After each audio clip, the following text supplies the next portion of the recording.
Bonjour, dans le cadre du webinaire sur la coordination de parcours, aujourd'hui, nous accueillons Arnaud Claquin et Corinne Grenier. Merci d'être avec nous aujourd'hui. Est-ce que, Arnaud, en quelques mots, tu peux te présenter, s'il te plaît? Alors Arnaud Claquin, je suis directeur du DAC Var Ouest et président de la Fédération des acteurs de la coordination de la région PACA et administrateur national de la FAX nationale également. D'accord, merci. Est-ce que tu peux nous présenter rapidement l'émission du DAC Var Ouest?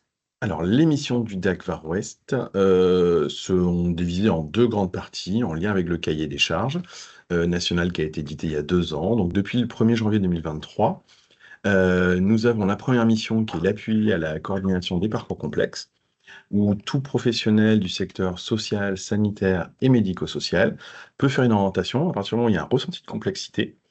Et donc, du coup, nous organisons la coordination et l'appui à la coordination sur le territoire du Var Ouest. Et la deuxième grande mission, c'est l'animation territoriale, l'aide à la structuration des parcours de santé, qui permet de répondre notamment aux points de rupture qui sont repérés et observés sur le territoire du Var Ouest. Merci, Arnaud.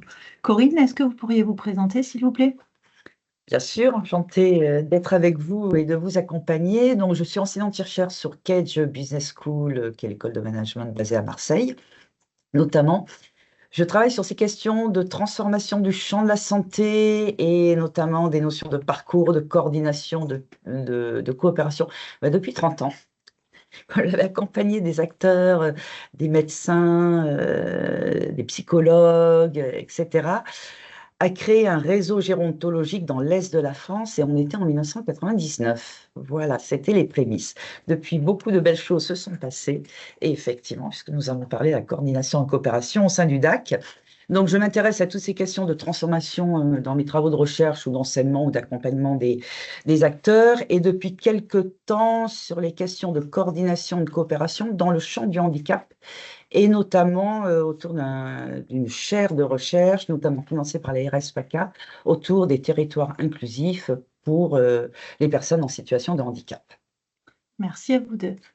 Corinne, au vu de votre expertise, est-ce que vous pourriez nous expliquer la différence entre la coordination et la coopération et faire peut-être le lien avec les deux missions du DAC qu'Arnaud a présentées? Très bien, c'est une première grande question, c'est deux mots très importants et vous avez raison, il faut qu'on se les définisse. Alors, la coordination, il faut imaginer un processus, une démarche, un projet, c'est-à-dire un parcours. Il y a tout au long d'un parcours, il y a des acteurs, il y a des activités, il y a des outils et il faut essayer de comprendre comment les enchaîner au mieux dans le temps et sur un territoire, et mieux comprendre qui fait quoi. Ça, c'est la coordination. La coordination permet de décrire le long d'un parcours, le long d'une démarche, qui fait quoi, selon une certaine logique, bien évidemment. Et donc, cette notion d'articulation, en fait, dans le temps et sur un territoire, correspond véritablement et porte la première mission du DAC, hein, qui est l'appui aux situations individuelles. Alors, cet appui aux situations individuelles et donc coordonner les acteurs pour que les activités se déroulent au mieux, hein, se fait selon une graduation bien connue, désormais dans le champ de la santé et dans tous ces dispositifs qui coordonnent, selon une graduation dite de complexité. On va de situations les plus simples à des situations les plus complexes. Donc, premier point d'entrée, on informe. Un professionnel vous appelle parce qu'il a besoin de connaître les coordonnées d'un EHPAD qu'il doit contacter pour son patient. Il a besoin de savoir si sur votre territoire, il y a certaines infirmières, par exemple, spécialisées plutôt en oncologie. Il vous appelle et il s'informe. Deuxième mission, c'est orienter vers un professionnel du territoire. Là, effectivement, la demande est un peu plus précise, parce que la demande du patient, d'un médecin ou d'un autre professionnel est un peu plus précise. Donc là, il y a un entretien téléphonique un peu plus soutenu, je dirais, pour un peu mieux comprendre la demande du professionnel et vous lui trouvez une solution pour l'orienter, voire prendre contact à sa place pour un premier contact vers la ressource spécialisée dont il a besoin sur le territoire. Troisième niveau, on va vers quelque chose un peu plus complexe encore. C'est ce qu'on appelle proposer une coordination téléphonique et qui est appelée la coordination soutenue dans votre langage et qui est très, très explicite. Et enfin, le quatrième niveau, C'est la coordination intensive, c'est lorsque la complexité, la situation du patient et souvent de son entourage, hein, parce que l'entourage, il faut toujours le prendre en compte, est encore plus forte. Et là, il faut mettre en place, et vous mettez en place, une évaluation, bien souvent en allant au domicile, hein, pour comprendre la réalité du vécu de ce patient, de son entourage, les conditions, alors évidemment sa situation socio-médicale, mais les conditions dans lesquelles il vit, où il vit, hein, parce que tout ça a un impact sur sa prise en charge, l'accès aux ressources et sa capacité, hein, à être observant, enfin à suivre des préconisations, à les comprendre aussi. Voilà, donc c'est ce travail de coordination intensive que vous faites en lien évidemment avec les professionnels de santé et qui débouche sur l'élaboration de différents plans d'intervention notamment le plan de coordination personnalisé Le en santé. PPCS, le fameux Voilà, PPCS. merci. Le PPCS. Vous avez peut-être un exemple à nous donner pour illustrer les différents niveaux de coordination? Alors, si on est sur les tout premiers niveaux un peu de complexité faible, hein, informé ou orienté, un SAD intervient au domicile d'un bénéficiaire et voudrait connaître, par exemple, s'il y a un service de portage de repas ou s'il y a une infirmière qui est présente sur le territoire, parce que le bénéficiaire au domicile aurait besoin d'une infirmière, même de manière provisoire, refaire un pansement, voilà, après une chute, et c'est très transitoire.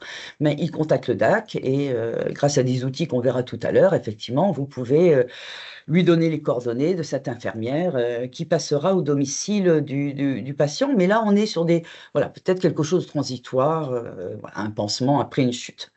Quand on va sur des situations plus complexes, et là on est vraiment par exemple sur la coordination intensive, on peut imaginer un SAD, un intervenant à domicile qui se rend bien compte que la personne voilà, devient de plus en plus fragile ou sa situation a l'air d'empirer. Bon, il y a toujours des petits indices, hein, elle ouvre moins souvent les volets, le frigo est vide ou plein, elle s'habille moins bien, enfin voilà, et l'intervenant connaît son bénéficiaire, donc elle sent bien qu'il y a quelque chose. Mais bon, c'est une intervenante à domicile, hein, elle est experte de son intervention à domicile, ce n'est pas un médecin, ce n'est pas une infirmière, donc elle ne sait pas quoi faire, mais elle sent bien qu'il faut alerter. Et elle a besoin de vous, donc elle va vous appeler, elle va vous alerter, mais elle va rentrer dans un dialogue avec vous, hein, parce qu'elle va vous faire remonter tous les indices qu'elle a repérés à domicile. Là, vous sentez bien que la situation est peut-être complexe, qu'il y a aussi un aidant qui est peut-être pas très aidant non plus, et donc vous allez au domicile de la personne pour un entretien, pour évaluer sa situation et pour élaborer ce fameux plan de coordination personnalisé en santé, en lien avec les professionnels, hein, et de voir avec eux, puisque c'est ce que veut dire le plan, de voir avec eux qu'est-ce qu'on peut mettre en place, quelles ressources on peut mobiliser à domicile ou ailleurs s'il faut effectivement amener ce bénéficiaire ou un passage à l'hôpital parce qu'il faut faire des analyses plus précises ou sur un court séjour, même en EHPAD, voilà, par exemple, pour un temps de répit à un moment donné sur un EHPAD avant de stabiliser ou de mieux documenter sa situation et pour sécuriser le retour à domicile quand c'est possible. Et en général, c'est ce qu'on préfère. Ok, merci Corinne. Arnaud, tu peux peut-être illustrer, toi, par ton expertise, les acteurs de la coordination au sein du DAC. Alors, au sein de l'équipe du DAC, on a plusieurs profils qui répondent finalement aux missions que vient de présenter Corinne, à savoir l'information, l'orientation, la coordination soutenue et la coordination intensive. On a mis en place déjà, au sein de la première porte d'entrée du DAC, hein, donc l'accueil au sein du numéro unique, les assistantes de coordination, qui ont pour but d'informer les professionnels qui nous appellent sur les ressources du territoire et qui peuvent aller aussi également jusqu'à l'orientation, le bon acteur au bon endroit au bon moment, en fonction de la connaissance du territoire, du rôle et des missions de chacun, et notamment de leurs critères d'inclusion et de leur territoire d'intervention. Donc pour ce faire, d'ailleurs, on est en train de mettre en place un annuaire cartographique qui permet de repérer l'ensemble de ces ressources. Ces assistants de coordination, du coup, réceptionnent les demandes par téléphone, par mail, mais également par Azure Réseau, qui est l'outil qui est promu au sein du grade ISPACA et qu'on utilise. Elle renseigne la fiche d'orientation, qui est par ailleurs commune au niveau de notre département, et elle commence à compléter le dossier Azure Réseau et le dossier administratif. Et quand simplement la demande, ce que tu présentais tout à l'heure au niveau des services d'aide à domicile, est très simple, c'est trouver un infirmier sur le territoire, elles vont les orienter vers le bon professionnel et faire le lien avec l'infirmier pour faire la passation de dossier. Si le dossier, on se rend compte qu'il nous faut un appui, une coordination soutenue, comme tu l'expliquais en premier niveau, on va proposer du coup une coordination téléphonique avec les coordinateurs de parcours qui ont pardon, des profils d'infirmiers, de formation, de travailleurs sociaux, de volontaires judiciaires, et qui permettent du coup de prendre en charge cette situation. Ils vont faire une évaluation globale de la situation, c'est-à-dire qu'ils vont étayer la situation, ils vont aller faire une petite enquête auprès du médecin traitant, de l'infirmier, du travailleur social de référence, et ils vont regarder un petit peu quels sont les rôles et les actions qu'on va devoir engager pour répondre à la problématique qui a été repérée. Parfois, cette étape suffit, parce qu'on se rend compte que c'est simplement un manque de communication entre les acteurs de première ligne, et le coordinateur de parcours est là pour faire un peu de lien et permettre que ce qui est part se réunisse et qu'ils puissent discuter ensemble. Si on voit ensuite que la situation est bien plus complexe, et tu l'as évoqué, on est vraiment dans cette gradation de la complexité sur le territoire, on a mis en place ce qu'on appelle des coordinateurs de parcours complexes, avec une méthodologie qui est assez courante, assez simple, hein, tu l'as dit depuis déjà plus de 20 ans, 30 ans, globalement du case management. Peut-être c'est une notion qu'on représentera tout à l'heure, qui vont du coup déclencher une visite à domicile avec l'orientant. Donc le professionnel qui nous a orienté la situation, on va faire le lien avec lui, on va étayer la situation, on va faire le tour de tous les acteurs du territoire, et on va déclencher une première visite à domicile pour voir quels sont les critères de complexité qu'on peut repérer, quel est le plan d'action qu'on va pouvoir déclencher ensemble de manière concertée et co-responsable entre l'ensemble des professionnels. Et c'est de là que va déboucher le plan personnalisé de coordination en santé. Pour ce faire, du coup, on a mis en place 3 antennes sur le territoire pour mailler l'ensemble du territoire. Donc, on a une antenne sur le littoral Ouest-Var, qui est l'antenne toulonnaise avec vraiment tout le bord du littoral. Une antenne sur le bassin hiérois, qui va jusqu'au Lavandou, et une antenne en Provence verte, qui monte du coup jusqu'au nord du département et qui permet d'avoir véritablement une proximité, un, avec les acteurs, et deux, également avec les domiciles des patients, ce qui nous permet, nos coordinateurs de parcours, de se rendre plus facilement sur le domicile. Merci pour cet éclairage. Du coup, on vient de parler de la coordination. Corinne, je reviens vers vous. Est-ce que vous pourriez nous expliquer ce qu'est la coopération? Bien sûr. Alors, on va reparler de ce qui vient d'être dit. On voit bien que tout ce travail de coordination, c'est identifier, mobiliser le bon acteur au bon moment.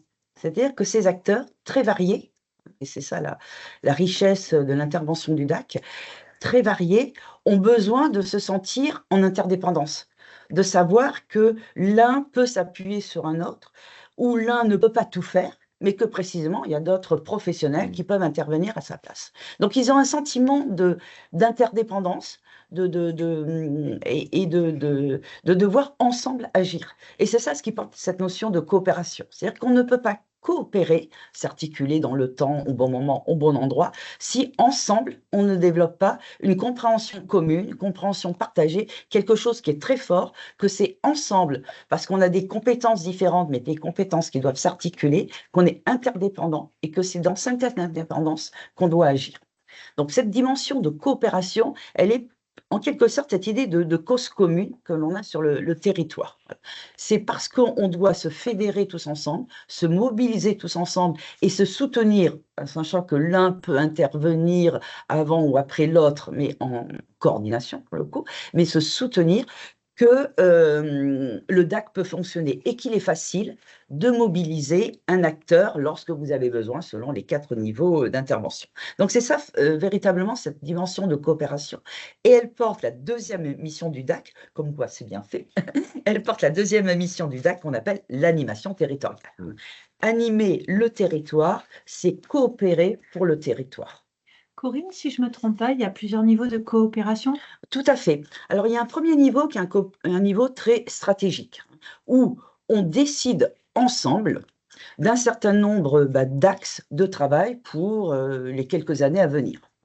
Par exemple, on peut décider stratégiquement ensemble quels seront les grands thèmes de parcours que vous voulez mettre d'abord en place et puis dans un deuxième temps en place, par exemple, puisqu'on ne peut pas tout faire à tout moment. On peut décider aussi stratégiquement du choix de certains outils qui sont très structurants par le type d'information qu'il faut y rentrer et par aussi peut-être des plans de formation qui peuvent décliner après, puisqu'il faut s'habituer, s'approprier ces outils. On peut prendre des décisions stratégiques aussi sur doit-on, veut-on et comment allons coopérer avec d'autres dispositifs de coordination qui existent dans le champ de la santé ou d'autres partenaires qui existent dans le champ de la santé, une CPTS par exemple, ou dans le champ du handicap, il y a d'autres dispositifs aussi qui eux-mêmes coordonnent ou Les COP 360, par voilà, exemple. voilà, et mobilisent aussi d'autres acteurs. Ça, c'est le niveau très stratégique. C'est un peu la feuille de route sur les quelques années à venir du DAC, se projeter. Pour mettre en œuvre cette coopération stratégique, on a besoin d'une mise en œuvre plus opérationnelle. C'est ce qu'on va appeler la coopération opérationnelle. Et là, effectivement, pour la mettre en œuvre de manière structurée et savoir quoi faire, décliner ce plan stratégique, en quelque sorte, vous avez mis en place un certain nombre de comités qui structurent ce travail. Peut-être que je peux commencer à les présenter, puis on le fait à deux. Oui, on le fait à deux. Voilà. Alors, c'est vrai, tu l'as reprécisé, la feuille de route est définie en lien avec l'Agence régionale de santé. Oui. Donc, on a contractualisé un CEPOM qui nous permet d'avoir finalement cette vision stratégique et concertée aussi avec les partenaires du territoire et que les partenaires du territoire s'approprient aussi grâce à l'animation territoriale qu'on peut mettre en place au sein du conseil d'administration, du bureau de l'Assemblée générale du DAC, mais également au sein du conseil scientifique, qui est vraiment l'instance où est retrouvée et qui permet de décliner de manière opérationnelle cette coopération opérationnelle. Donc, on a plusieurs comités qu'on a mis en place au sein du DAC. On a d'abord mis en place le comité protocole parcours, qui vise du coup à modéliser les parcours sur la base des orientations qui sont faites au sein du DAC. Donc, on a essayé de repérer quelles étaient les problématiques et les grands parcours qu'on devait traiter qui répondent à bon nombre de sollicitations dont on a. Donc, tu as parlé parcours personnes âgées, le parcours des personnes handicap, le parcours santé mentale, le parcours addiction. Et aujourd'hui, ça, c'est vraiment les points les plus importants qui nous remontent en termes de fragilité et de rupture sur le territoire. Le deuxième grand comité qu'on a mis en place, c'est un comité qui permet de répondre à cette mission d'information, d'orientation et de coordination. Sans l'annuaire, on ne peut rien faire.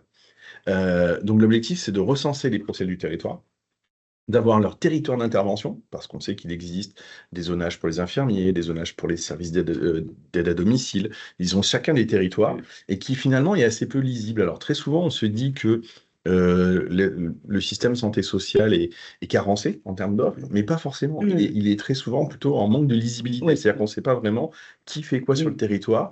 Et le deuxième point qu'on prend dans cet annuaire aussi, c'est les critères d'intervention. On sait que mettre en place des critères, c'est essentiel pour permettre d'assurer une prise en charge, mais en même temps, ça exclut aussi finalement une partie des patients. Et donc, c'est rendre lisible ça auprès des professionnels via ce comité dispositif santé sociale, qui est vraiment une dynamique des professionnels du territoire qui alimente et complète finalement les ressources du territoire et qui nous permet de répondre à cette mission. Troisième grand comité, c'est le comité développement professionnel et formation. Et là, c'est un élément vraiment majeur qui correspond tout à fait à la coopération stratégique et opérationnelle, c'est travailler sur l'interconnaissance. On se rend compte que le système est cloisonné, certes parce qu'on a des critères les uns les autres, qu'on a des financeurs différents, on a des gouvernances différentes, mais aussi parce qu'on se connaît peu. Et au final, un médecin, un infirmier connaît peu le travailleur social, connaît peu les rôles et les missions d'un mandataire judiciaire, ce qui fait finalement des crispations, des irritants dans notre système où on ne comprend pas pourquoi une mesure de protection prend 6 mois, 9 mois, et de comment finalement le professionnel de santé peut impacter la prise en charge du social derrière. Donc voilà, l'objectif de ce comité de formation, c'est travailler sur différents sujets, l'incurie, le Diogène, les mesures de protection, et permettre finalement une meilleure connaissance des professionnels sur leur rôle et mission. Et le dernier point, c'est une des missions socle des DAC, c'est l'Observatoire territorial des points de rupture, qui permet de recenser les points de rupture qu'on observe sur le territoire. Alors, il y a deux grands éléments de recensement, soit via les orientations qui sont faites au sein du DAC, on va analyser toutes les situations et on va regarder quels sont les points de blocage sur le territoire, soit par des sollicitations des professionnels qui nous font remonter leurs propres points de rupture qu'ils observent, et tout ça étant ensuite colligé, analysé collectivement et remonté au niveau des financeurs, mais également des opérateurs de terrain, parce qu'on sait très bien que une partie des problèmes peut être réglée sur un point de vue organisationnel. Une autre, certes, c'est parce qu'il y a peut-être une carence d'offres. Donc là, c'est comment l'État, les financeurs répondent à ces problématiques d'offres. Mais il y a aussi une partie qui est quand même à la main des autres professionnels de terrain et qui va dans cette logique de coopération. Super, merci Arnaud. Corinne, peut-être qu'il y a peut-être une recette, quelques ingrédients pour favoriser la coopération. Oui, tout à fait. La coopération, bah, je vais faire le lien avec ce que tu viens de dire, c'est avant tout se comprendre. Voilà. Savoir que voilà, se comprendre. Alors, il y a plusieurs raisons pour lesquelles on ne se comprend pas. On ne se comprend pas parce qu'on n'a pas les mêmes mots. Bon, c'est On ne parle normal, pas la hein. même langue. On ne parle pas la même langue et c'est normal. Il y a des formations spécialisées, il y a des parcours spécialisés, puis il y a des interventions spécialisées, hein. On ne parle pas, voilà. Donc déjà, une connaissance des mots, coopérer, coordonner, par exemple, c'est essentiel. C'est aussi partager des représentations communes. Qui est ce patient dont on parle? D'ailleurs, on dit usager, bénéficiaire, patient, patient aidant, patient sans aidant. Qui est ce bénéficiaire dont on parle ou ce patient dont on parle? Dans le DAC, et je reviens sur plusieurs choses qui ont été dites, le DAC intervient au domicile. C'est très important. C'est un patient qui vit à domicile. Donc, c'est avant tout, je dirais presque, un citoyen. Un individu qui vit au domicile, qui a le droit aussi d'avoir une vie culturelle, une vie de famille, parfois une vie de professionnel, aussi une vie scolaire, hein, si c'est un jeune, ou voilà, un plus jeune. Et donc, il faut tenir compte aussi pour soigner ou pour lui proposer une offre. Donc, c'est une représentation commune que l'on doit avoir, c'est que ce patient, il est avant tout un individu qui a un vécu, qui a son domicile, qui est dans son quartier, et c'est cela qu'il faut prendre en charge finalement, quelque part. Et c'est pour ça que vous mobilisez des acteurs aussi variés, y compris on le verra sur différents types de parcours, mais y compris sur le monde social, parce que ce n'est pas qu'un patient avec une pathologie qui est localisée à un endroit du corps, non, c'est finalement toute cette dimension du corps et peut-être plus pour ce patient. Ça, c'est les représentations communes que l'on doit avoir et qui est voilà, quelque chose de très fort dans ce qu'on appelle le parcours de santé, hein, du patient. Coopérer, bah, c'est évidemment, il faut faire ensemble. Donc, on va élaborer ensemble des outils. Mais quand on élabore ensemble des outils, c'est-à-dire quelle information on doit collecter, bah là, ce n'est pas seulement une vision très technique. C'est se dire, est-ce que je collecte une donnée sur un patient? Ou est-ce que je collecte une donnée sur son patient et le lieu où il vit? Ou est-ce que je collecte une donnée sur le patient, le lieu où il vit et avec qui il vit? Voilà, pour prendre un exemple très simple. Voilà. Ça, lorsqu'on élabore des outils, on voit bien qu'on discute profondément de ces représentations et de ce qu'on veut faire ensemble. Est-ce qu'on veut simplement soigner ou est-ce qu'on veut accompagner sur un parcours de santé un patient? Et ça, c'est coopérer, parce qu'il faut mettre ça à plat. Sinon, on aura bien un outil qui peut fonctionner, mais que personne ne va utiliser parce qu'il ne va pas correspondre à ce qu'on en attend. Et puis, très important pour la coopération, on fait beaucoup de choses. Souvent, on les fait bien, mais on oublie de le dire. Parfois, on fait des erreurs, mais on apprend de ces erreurs. Parfois, on oublie de faire des choses. Et donc, il faut sans cesse capitaliser là-dessus. C'est-à-dire ne pas hésiter à faire des retours d'expérience, hein. Ça peut être des petites réunions, même parfois très informelles, hein. La fameuse autour de la tasse à café, ça marche déjà très, très bien, ça, se dire les choses. Et puis, avoir des mécanismes plus, je dirais, ou des dispositifs plus structurés, hein, pour capitaliser, pour faire des retours d'expérience et tous ensemble, évidemment, tous ensemble, apprendre. Et c'est comme ça qu'en même temps, on développe ce langage commun, qu'on se comprend mieux, parce que on met sur la table, effectivement, ce que l'on a fait ensemble, ce qu'on a réussi à faire ensemble et comment progresser, en fait. Donc, merci pour cet éclairage. On y voit plus clair sur les notions de coordination, de coopération. Il y a un abus de langage qui persiste au quotidien, auquel on est confronté. Est-ce que vous pourriez nous expliquer les différentes notions de parcours? Oui, effectivement. Alors, d'entrée de jeu, on a 3 termes habituels, un parcours de soins, parcours de santé et parcours de vie, qui se sont d'ailleurs historiquement arrivés dans le temps, hein, d'ailleurs, au fur et à mesure des évolutions réglementaires ou la manière de voir la transformation du système de santé. Alors, le parcours, donc la notion de parcours, permet d'une manière générale, hein, peu importe de quel parcours on prend, mais la notion de parcours, c'est une dimension à la fois temporelle, il y a une idée de progression, de temps, et une idée de lieu. Donc, c'est l'idée de comprendre quels sont les bons soins, je dirais, ou les bonnes activités, ou les bons services, hein, selon le type de parcours, on apporte à un moment donné, et qui va l'apporter. Et donc, il y a l'idée de bonne réponse ou de la réponse la plus adéquate, la plus appropriée au bon moment. Voilà. La notion de bonne réponse sur un diagnostic qui aurait été fait, sur une évaluation. On a parlé tout à l'heure de l'évaluation que vous faisiez à domicile, de l'évaluation qui aurait été documentée et qui aurait été faite. Voilà, c'est cette notion de parcours. C'est la bonne activité au bon moment par le bon professionnel à partir d'une évaluation, d'une situation documentée, et tout ça dans un temps. Alors, selon le type de parcours, on a des parcours assez rapides, hein, lorsqu'il s'agit d'une intervention chirurgicale simple où il y a un avant l'hospitalisation, une hospitalisation, un retour à domicile, mais bon, c'est simple et c'est borné, et a priori, ça fonctionne ainsi. Puis, il y a des parcours beaucoup plus longs, et puis il y a des parcours tout au long de la vie presque, et notamment lorsqu'on est en maladie chronique, notamment. Puis il y a les parcours de fin de vie, bien évidemment, qui ne font pas. Donc voilà un peu cette notion générale de parcours. Alors, qui délivre quelle activité sur une situation documentée selon quel professionnel? C'est là où on a 3 notions de parcours, et on verra que le DAC intervient sur un type de parcours.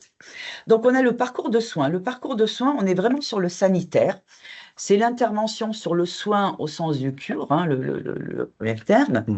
Le sens, autour d'une opération chirurgicale, autour d'un soin infirmier, par exemple, et qui comprend l'avant et l'après. Hein, toujours un petit peu comprendre avant, diagnostiquer, et après, suivre après une intervention, ce qui se passe. C'est le parcours de soins où l'important est souvent la question du retour à domicile et de soins post-hospitaliers à domicile.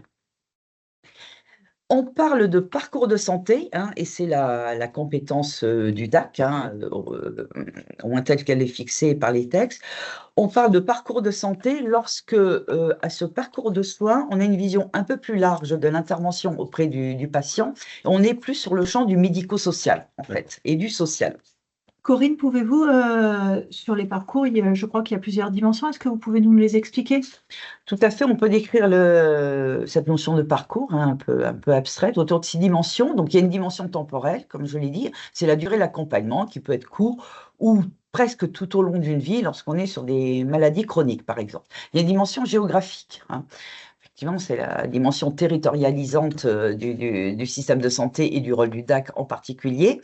La dimension géographique, c'est où le patient vit, où il est pris en charge et où sont les professionnels qui doivent parfois se déplacer ou parfois ne pas se déplacer si on a des dispositifs de téléconsultation, téléaccompagnement, etc. Mais c'est la dimension géographique de cette notion de parcours. Sur des parcours assez simples, tout essaye de se faire dans un territoire très restreint, tant qu'à faire, inutile de bouger inutilement. Sur des parcours plus complexes où il y a besoin d'expertise extrêmement pointue, j'imagine très bien avoir une coordination avec un acteur hors région, parce qu'il y a une expertise qui est que hors région. Sur les maladies rares, sur les centres de référence, Voilà. sur des pathologies comme le cancer ou la périnatalité qui Oui, est oui. dégradée justement Voilà, au voilà. niveau régional. Et là, il y a de la téléconsultation, télécoordination avec ces centres d'expertise qui sont dans des lieux hors région. Il y a une dimension interdisciplinaire, on le verra, il y a une graduation selon le type de parcours, mais on comprend bien que la maladie ou une situation pathologique est assez complexe, et c'est tout autant que du soin médicaux, qu'une problématique aussi psychologique, une problématique de soins infirmiers, qu'une problématique sociale, qu'une problématique parfois d'addiction. Parfois, il y a des problèmes aussi d'accès aux droits, donc on va consulter les acteurs qui permettent de voir si le patient a tous ces accès aux droits qui sont ouverts, pour lui permettre de couvrir des frais médicaux ou de vivre par ailleurs. Voilà. Donc cette dimension interdisciplinaire est très importante et qui fait la diversité d'ailleurs de votre gouvernance et de tous les acteurs que vous réunissez. Il y a une dimension relationnelle, il faut se coordonner dans le temps, hein, tout au long d'un parcours et savoir qui fait quoi au bon moment, au bon endroit. Et tu l'as précisé, quelles étaient les attentes en termes d'interconnaissance et des ingrédients qui donnaient, c'est-à-dire quelles étaient les attentes pour un professionnel de santé qui est peut-être différente de celle du travailleur social, et de voir comment est-ce qu'on peut créer cette culture commune aussi. Voilà. Parce que un travailleur social sait très bien qu'un processus de rétablissement, d'autodétermination, c'est lent par nature. Un professionnel de santé pensera que tout va bien parce que des constantes sont rétablies. Les deux ont raison, mais c'est pas la même compréhension du patient. Et c'est ça qu'il faut articuler. Et souvent parce que c'est pas la même temporalité. Oui, voilà, c'est pas la même Articulation. temporalité. Les deux ont vrai, mais il faut juste les articuler et bien les comprendre. Il y a une dimension informationnelle, il faut faire circuler de l'information avec différents niveaux de degrés de secret auxquels on a accès. Mais c'est les systèmes d'information qui permettent de mettre de l'information, mais on y reviendra sur les outils, on les représentera. Et puis, bien évidemment, il y a une dimension économique, il faut pas, c'est évident, et d'essayer de voir quel est le juste soin, le juste protocole d'intervention pour éviter des gaspillages ou des dépenses inutiles, mais y compris qui peuvent aussi aggraver la situation d'un patient lorsqu'il y a trop de médication ou lorsqu'on le déplace trop d'un lieu à l'autre pour faire une intervention ou pour faire un diagnostic, ce n'est peut-être pas tout à fait utile non plus, et ça peut même aggraver une situation plus que la réconforter. Il existe du coup plusieurs parcours Tout à fait. définir de notions de parcours, donc les parcours de soins, les parcours de santé, les parcours de vie. On a parlé également des parcours professionnels ou scolaires. Est-ce que tu pourrais nous éclairer un petit peu sur ces différentes typologies de parcours et finalement quels sont les rôles et les missions dans la coordination au sein de ces différents parcours? Très bien. Alors là, ce schéma est tout à fait parlant et je trouve qu'il est très très clair. On voit bien que tout le monde, tous les parcours s'imbriquent. Donc le parcours de soins, c'est, je dirais, le noyau étroit, le premier noyau autour de comment on organise un soin hospitalier. C'est l'exemple le plus simple où il y a un avant l'hospitalisation, on prépare l'hospitalisation. Et un après l'hospitalisation, qui souvent se fait à domicile ou dans des centres spécialisés selon le cas, parce qu'il y a un suivi post-opératoire, on va dire. C'est le premier cercle des professionnels du soin, et c'est peut-être là votre rôle de travailler avec les CPTS, par exemple, qui les réunissent, et de mise en place de cette coordination avec les acteurs de la CPTS pour ce parcours de soins.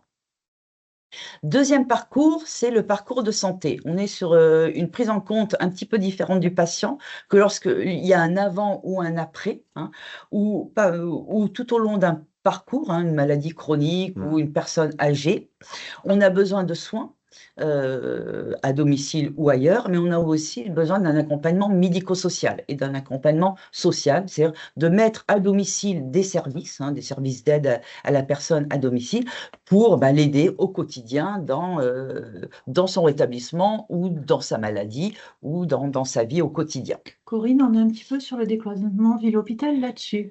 On est sur le décloisonnement ville-hôpital, on est sur le décloisonnement entre le médical et le social, qu'on appelle le médico-social, mais vraiment entre le médical et le social. C'est-à-dire, c'est de bien comprendre que pour qu'un patient vive au mieux, certes, il faut intervenir post-opératoire, mais aussi il faut l'accompagner dans sa vie au quotidien, à son domicile, pour qu'il suive son traitement, pour qu'il soit observant, pour qu'aussi la famille vive au mieux, et que l'aidant ne s'épuise pas. Donc, ce sont des professionnels, différents types de professionnels, infirmiers, services à domicile, qui vont intervenir pour effectivement soutenir ce patient dans sa maladie ou dans sa situation problématique. En fait. Et là, du coup, c'est vraiment le travail du DAC, de travailler sur le décloisonnement des acteurs de la santé, du social et du médico-social. Et on voit bien que le périmètre commence à s'élargir aussi. Tout à fait. Quand on fait intervenir aujourd'hui la police municipale, les gendarmeries, les juges sur le volet justice par rapport aux tutelles. Donc, on voit bien qu'on est en train de vraiment décloisonner pour répondre aux problèmes, au parcours de santé, finalement, des acteurs qui pourraient s'apparenter assez éloignés du soin, mais pour lesquels, finalement, il y a un impact direct sur la prise en soin et la prise en charge sociale également de ces différents patients. Et ça, c'est une évolution majeure du système de santé depuis quelques années, mais du coup que le DAC incarne bien, c'est de se dire que pour une bonne santé de quelqu'un, ce n'est pas qu'une affaire de santé au sens un peu traditionnel du terme, en fait. Et ça, c'est très, très important. Et puis, troisième notion, cette notion de parcours de vie, c'est que lorsqu'on est un patient, lorsqu'on est une personne avec une situation un peu problématique, on est aussi un jeune qui suit un parcours scolaire, on est aussi quelqu'un qui travaille, on est aussi quelqu'un qui a envie de sortir le soir au cinéma ou l'après-midi se promener, et il y a de beaux lieux ici pour se promener. Et donc, c'est tout ça aussi qu'aborde le parcours de vie. Et là, on est très, très éloigné, on est sur la vie au quotidien, effectivement, qui peuvent aller avec des acteurs du champ culturel, du champ du sport, par exemple. Alors, évidemment, on ne peut pas tout coordonner, sinon, là où vous êtes, et tu l'as dit par des exemples, un peu en frontière, mais assez bien de travailler, c'est lorsqu'il y a un parcours professionnel et lorsqu'il y a un parcours scolaire ou éducatif. Voilà, qu'il faut essayer d'accompagner au mieux, hein, pour ne pas faire des ruptures de scolarité ou des ruptures professionnelles, dont on sait que ça va dégrader une situation psychologique, économique, et donc ça va dégrader, in fine, la situation de cette personne, en fait. Et là, c'est vrai qu'on commence à le voir avec l'orientation des DAC. C'est-à-dire qu'en fait, on ouvre maintenant tout public. Oui. Donc, en région PACA, plutôt pour les plus de 18 ans jusqu'à la fin de vie, mais sur d'autres territoires, on voit aussi le secteur enfance. Et on voit bien l'impact, sur la scolarité, sur le travail. Et quelqu'un, par exemple, qui a une pathologie chronique qui travaille, c'est comment on peut répondre à son parcours professionnel via la prise en soin et la prise en charge médico-sociale également. Je sais que vous travaillez sur les addictions. Les addictions, c'est aussi beaucoup les jeunes. Avec le numérique, ça se passe dans des groupes d'amis, ça se passe à l'université, ça se passe à l'école. Donc, c'est là où vous travaillez aussi sur les problématiques psychologiques, avec parfois peut-être des burn-out. Voilà, je ne sais pas si vous l'avez mis enfin, c'est difficile de mettre en parcours, mais c'est des situations que vous documentez.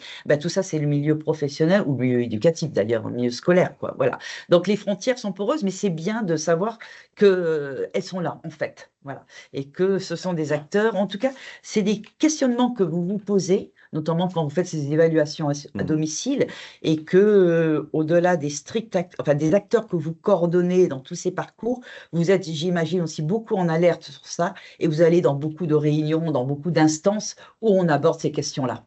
Parce que quelque part, elles ont un impact sur la santé ou la bonne santé. Merci. Et ça me fait faire le lien avec autre chose, parce que du coup, ce que vous évoquez, comment on peut modéliser un parcours de soins, de santé, de vie. Comment vous le feriez, vous, Corinne, de votre point de vue d'expert? Très bien. Peut-être un peu rapidement, parce qu'on a déjà dit beaucoup de choses. Modéliser, déjà, c'est se donner une représentation graphique. Et c'est bien utile d'avoir un schéma pour comprendre les choses. Voilà. Et comme ça, on peut, autour d'un schéma, discuter et toujours se comprendre, hein. Et je crois que c'est important. Donc, modéliser, c'est un schéma graphique qui dit qui fait quoi, à quel moment et où. Alors, et puis ce schéma graphique, derrière, il y a des outils, il y a des outils qui en découlent. C'est un changement. Alors, comment on procède à cette modélisation des parcours? Il y a différentes, évidemment, étapes qui sont un petit peu enchaînées. Alors, elle s'appuie déjà, cette modélisation, sur une connaissance du territoire, une cartographie des acteurs, hein. Donc, c'est toute la documentation que vous faites, hein, d'annuaire, de cartographie des acteurs, et tu l'as dit, qui fait quoi, les modes d'intervention, les critères d'inclusion de chacun, selon leurs compétences respectives. Donc, la modélisation du parcours passe sur une connaissance très fine des acteurs. Elle passe aussi sur une connaissance du territoire, côté, je dirais, ces personnes que vous accueillez. Donc, il y a une connaissance du territoire un peu générale, où les gens vivent, quels sont les bassins de vie, comment ils circulent, voilà, où ils vont. Il y a une connaissance un peu socio-économique aussi, parce que c'est... Et puis, il y a des remontées d'informations qui permettent de dire quelles sont les grandes situations pathologiques qu'il y a. Donc, toute la France est couverte par à peu près les mêmes situations pathologiques, mais après, il y a des spécificités territoriales, et c'est pour ça que c'est intéressant de territorialiser l'organisation du système de santé. On est en bord de mer, on est dans le Var. Peut-être que dans le nord de la France ou dans l'ouest de la France, il n'y aura pas tout à fait les mêmes problématiques. L'âge de la population, la situation socio-économique, le type d'industrie qu'il y a, hein, voilà. Et donc, toutes les questions de pollution, par exemple, hein, de santé environnementale, hein, forcément, ne sont pas tout à fait les mêmes d'une région à l'autre. Et donc, vous allez avoir des problématiques de santé, donc des professionnels avec qui, d'ailleurs, discuter, agir et coopérer ou se coordonner. Donc ça, ce sont des étapes, très bien, qui est une connaissance fine de ce territoire. Arnaud, tu peux peut-être rebondir justement par rapport à ça. On a identifié quelques parcours au sein du DAC Var Ouest. Tu peux peut-être nous préciser quelles sont les problématiques en lien avec le territoire? Oui, c'est vrai, et c'est très juste la représentation de cette modélisation, c'est comment on adapte nos politiques de territoire par rapport aux problématiques qu'on observe sur le territoire. Et donc, c'est un lien permanent entre l'Observatoire des points de rupture, entre l'analyse démographique, l'analyse santé, des données de santé qu'on peut repérer sur le territoire. Et donc, du coup, sur notre territoire, en lien justement avec cette feuille de route qui reprend cette coopération stratégique, on a décidé de travailler sur un certain nombre de sujets en lien avec l'Agence régionale de santé. D'abord sur le parcours personnes âgées. On sait qu'on est une zone où la démographie des personnes âgées augmente fortement. On a beaucoup d'installations à la retraite aussi de ces populations-là. Donc, c'est un parcours qui, pour nous, est vraiment très sensible. Le deuxième parcours sur lequel on travaille, c'est le parcours de la personne en situation de handicap. Donc, on a aussi, et notamment sur une population qui est peut-être plus jeune que la population qu'on a aujourd'hui, sur les adultes ou sur des jeunes adultes, en tout cas, qui rentrent soit dans le monde du travail adapté, soit vont vers des nouvelles orientations. On parlait notamment des personnes handicapées vieillissantes. Quel est le devenir au sein des EHPAD? Comment les accueillir au sein des différentes structures? Donc ça, c'est un sujet également qu'on est en train de traiter. Le parcours de la santé mentale, on sait qu'aujourd'hui, la santé mentale, c'est un secteur qui est très fragilisé sur le territoire. On a une problématique d'offres, clairement. Alors, autant pédopsychiatrique que sur la psychiatrie adulte, que sur la gériatrie, la gérontopsychiatrie. Donc ça, c'est aussi des problématiques pour lesquelles les professionnels de ville sont vraiment très embêtés avec ça. On a mis en place, en lien avec le réseau, le DSRC Oncopaca, le réseau Oncopaca, un parcours sur l'oncologie et la cancéro, donc le suivi notamment sur les post-cancers, parce qu'avec l'avancée des traitements aussi, du coup, on a une vie après le cancer. Donc, c'est aussi comment est-ce qu'on peut ramener les usagers dans le monde du travail et les accompagner aussi derrière. Et ensuite, on a mis en place également un parcours autour de l'addiction. L'addiction, alors tu l'as dit, c'est autant les jeunes, les adultes, mais également les personnes âgées. Et donc, on a fait un travail en lien avec Arca Sud, qui est le dispositif expert régional sur l'addiction, de comment est-ce qu'on s'articule ensemble en termes de coordination de parcours sur ces populations-là, sachant que la vie parfois n'est pas très bien faite. On peut être personne âgée avec une problématique de pathologie chronique et une addiction en même temps, et une problématique sociale. Donc, c'est comment est-ce qu'on arrive à interfacer l'ensemble de ces acteurs-là. Et le dernier parcours qu'on a modélisé, c'est le passage par les urgences. Des patients qui arrivent aux urgences ou qui passent par le 15, donc l'appel 15. Et aujourd'hui, il existe le service d'accès aux soins qui a été mis en place, qui permet d'avoir un rendez-vous dans les 48 heures avec un médecin traitant pour essayer de désemboliser les services des urgences. Et donc, on a travaillé sur une articulation entre le DAC et le service des urgences et le 15 pour repérer notamment les patients qui pourraient être complexes. Et donc, en fait, c'est vraiment une garde de triage qui permettrait de repérer et de les orienter vers le DAC et qu'on puisse derrière faire de la prévention et de l'accompagnement plus précocement plutôt que d'imaginer multiples hospitalisations. Ok, merci pour cette explication en lien avec les problématiques du territoire. Du coup, Corinne, comment vous pourriez coordonner les parcours du territoire avec les acteurs du territoire? On a un petit peu évoqué les outils, les problématiques. Concrètement, comment on pourrait le faire mieux? Le faire mieux, déjà le faire bien, et je crois que vous mettez beaucoup de choses ensemble. On va revenir sur ces notions finalement qu'on a déjà dites, mais qui sont quand même très très essentielles, donc ce n'est pas gênant les redire. Il faut avant tout fédérer, mobiliser. Voilà, ça c'est important. Fédérer toute cette variété d'acteurs qui sont effectivement très éloignés ou éloignés les uns des autres, qui se connaissent pas forcément, et c'est votre capacité à dire, mais si, malgré vos différences d'expertise professionnelle et d'intervention, on a tous intérêt, vous êtes tous concernés par les mêmes problématiques et on vous propose de vous accompagner, de vous soutenir, en fait, puisque le rôle du DAC, c'est aussi soutenir les professionnels dans leur accompagnement de leurs bénéficiaires, de leurs patients. Donc ça, c'est la dimension, je dirais, d'intercompréhension, de stratégie, de vouloir vraiment agir sur cette cause commune, qu'on a envie d'un territoire où il fait bon vivre, où on est en bonne santé. Après, il y a une dimension plus pratique, on signe des conventions, des conventionnements, ça c'est important, avec des engagements mutuels, qui règlent aussi, j'imagine, les questions de partage d'informations et d'accès à l'information. et puis d'intervention et de contribution à un certain nombre, notamment des groupes de travail, des comités que nous a décrits, qui sont importants pour le fonctionnement du DAC et puis sa mise en développement. Voilà. Et puis, il y a tout un travail enfin de communication. Je pense que c'est ce qu'on fait là. Toutes les petites capsules vidéo que vous mettez en ligne, qui sont très importantes, qui éclairent une notion, qui éclairent le DAC, qui éclairent une notion. J'imagine après qu'il va éclairer peut-être un type de parcours, qui peut mettre aussi en valeur un type d'expertise relié aux autres, évidemment. Et ça, c'est très, très important. Parce que, bon, pour un patient lambda, c'est assez compliqué quand même. Aujourd'hui, Et donc, c'est comprendre très, le système, c'est compliqué. Et donc, c'est très important, toutes ces capsules, toutes ces explications, toute cette mise en schéma. Voilà, je crois que soutenir les acteurs tout au long de cette coopération, les parcours, ben, c'est ça, c'est expliquer, se comprendre, fédérer et leur faire bien comprendre, mais je crois que petit à petit, ils vont le comprendre, que vous êtes là pour les soutenir, en fait. Il y a une subsidiarité, vous n'êtes pas médecin, vous n'allez pas faire.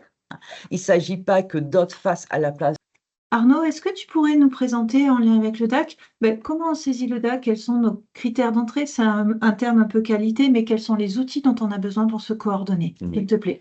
Alors déjà sur la question du critère d'entrée, c'est vrai que ça c'est un élément fort, je pense, aujourd'hui, c'est que ça a été aboli. C'est qu'en fait, aujourd'hui, le seul critère d'orientation, c'est le ressenti de complexité.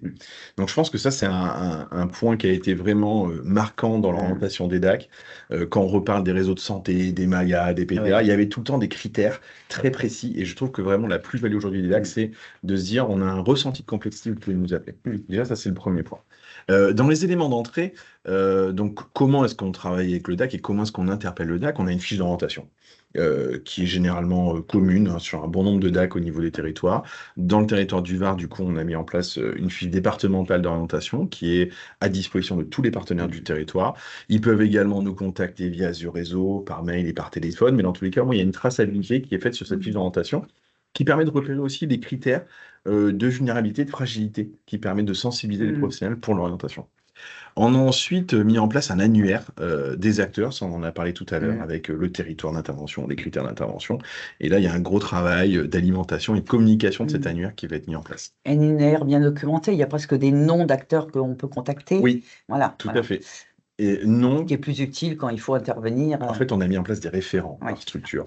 Et on a aussi justement les territoires précis d'intervention parce qu'on sait que parfois les services sont très zonés. Et donc voilà, donc au lieu d'appeler 15 acteurs, on sait que c'est la bonne personne au bon endroit, au bon moment, comme tu l'as précisé sur les parcours. On a des fiches de signalement aussi qui sont en lien notamment avec les services départementaux. Donc on peut orienter sur des vulnérabilités, sur des choses comme ça. On a mis en place des outils d'évaluation à domicile, donc qui reprennent l'ensemble des évaluations standardisées et qui permettent d'harmoniser un petit peu l'évaluation. On a mis en place des fiches de liaison, et notamment le document de liaison avec les urgences, qui permet aussi de travailler avec cet élément. On y retrouve l'histoire du guichet unique. C'est vrai que cette centralité en disant il y a un numéro et après on peut dispatcher vers tous les professionnels, ça rend simple. Tu en parlais tout à l'heure, la convention partenariale, c'est important d'avoir des conventions, mais pas simplement pour remplir des jolies armoires, mais aussi parce que derrière, on décrit le qui fait quoi.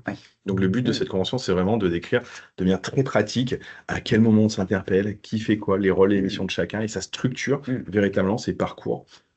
Et ça évite d'être personne dépendante. Ça, c'est important. Les outils du numérique, donc on a déployé Azure Réseau, qui est l'outil de coordination qu'on utilise d'ailleurs au niveau de la région. On utilise également Via Trajectoire sur le placement des personnes âgées et du volet handicap. Et un certain nombre d'outils également qu'on a déployés, comme le lexique, le glossaire, pour partager, notamment sur des définitions communes. Souvent, on donne l'exemple de l'APA. L'APA pour un travailleur social, c'est l'allocation personne handicapée, personne âgée, pardon. Et l'APA pour le médecin, c'est l'activité physique adaptée. Voilà. Donc voilà. Donc c'est comment est-ce qu'on arrive à avoir un langage commun. Dans les données de sortie, du coup, les fiches de liaison, on travaille également sur le DMP. C'est-à-dire qu'en fait, on pousse les plans personnalisés de coordination santé sur le DMP. La carte à domicile, donc c'est une petite carte qu'on a mis en œuvre où on note le cercle de soins et les cercles des professionnels qui est à disposition avec la carte vitale. Donc ça, c'est un outil facile. Et les outils d'évaluation, comme je le disais, notamment la partie sur le consentement de la personne Oui. qu'on va aller chercher en lien avec l'accompagnement notamment qu'on peut remettre en œuvre. Oui, oui. Alors, en Et plus, on a une base de données qui est très riche au niveau des outils. On en a peut-être oublié un qui est en lien avec l'ensemble des acteurs du territoire, qui est ne serait-ce que la fiche d'orientation pour solliciter un acteur. On a la chance d'avoir avec nous la Com 360 avec Élise Dola, Mathieu Navello qui va nous rejoindre et Julien Houtelement. Nous, on a la nôtre DAC, mais je pense qu'il y a d'autres acteurs qui ont une fiche d'orientation et qui permet de faire ce lien avec les acteurs. Tout à fait. Arnaud, du coup, on a parlé de tout un tas d'outils. Dès lors qu'il y a une situation complexe, est-ce que tu peux nous préciser les modalités de saisine du DAC, s'il te plaît? Alors, à partir du moment où le professionnel ressent une complexité dans sa prise en charge, qu'il soit du secteur de la santé, du secteur du social ou du médico-social, il peut saisir le DAC. Et le DAC, du coup, va avoir cette réponse graduée qu'on a présentée, l'information, l'orientation, la coordination soutenue ou intensive. On a trois modalités d'accès par rapport au DAC, donc soit le numéro unique, donc le 04 94 35 32 01, soit le mail, donc on a une adresse générique, contact@dac-varoes.fr, ou Azure Réseau, qui permet aussi, via une messagerie sécurisée instantanée, de partager aussi des éléments d'information et notamment des informations sensibles au niveau du patient. Et tout ça se trouve très bien sur votre site internet du DAC, puisque j'y suis allée. J'ai consulté le site. Effectivement, il y a les fiches que l'on peut télécharger, il y a ces numéros, il y a les points d'entrée sur Azure Réseau également. L'objectif, c'est de rendre simple l'accès au dispositif. Et il n'y a jamais de problème pour appeler. C'est-à-dire que même si on a un doute, une question, simplement des fois des reformulations, on le voit bien aussi que des fois ils nous appellent pour avoir peut-être un regard extérieur. Donc voilà, à partir du moment où il y a un ressenti de complexité, c'est ça, je pense, aujourd'hui l'avantage du DAC sur l'orientation pour des situations complexes. Donc, on a la chance dans ce webinaire sur la coordination de parcours d'accueillir les acteurs de la Com 360 qui sont avec nous. Donc, on a Mathieu Navello et Élise Dola. Je vais vous laisser vous présenter, puis j'aimerais que vous nous racontiez un petit peu comment ça se passe, la coordination avec le DAC.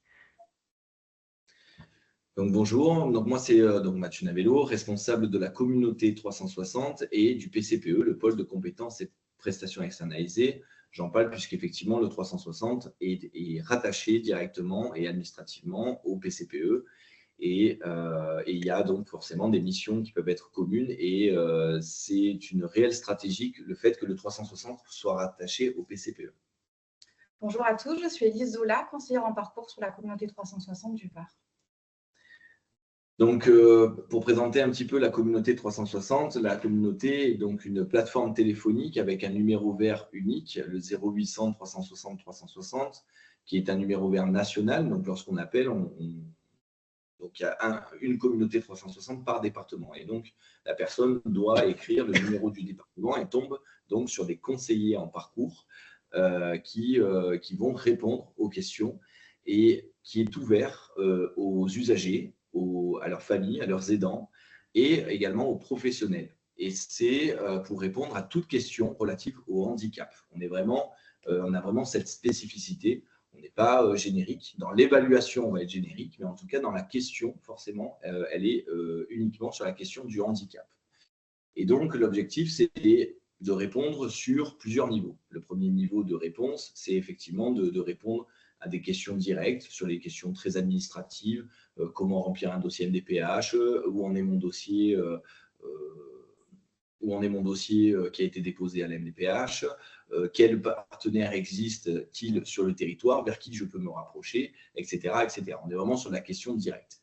Le niveau 2, on rentre effectivement un peu plus dans la situation et on demande effectivement la question nécessite une réponse différée, c'est-à-dire qu'on doit se rapprocher de nos collaborateurs et donc sur le territoire et de pouvoir faire lien et solliciter le bon partenaire pour pouvoir répondre à la question, c'est-à-dire qu'on réoriente.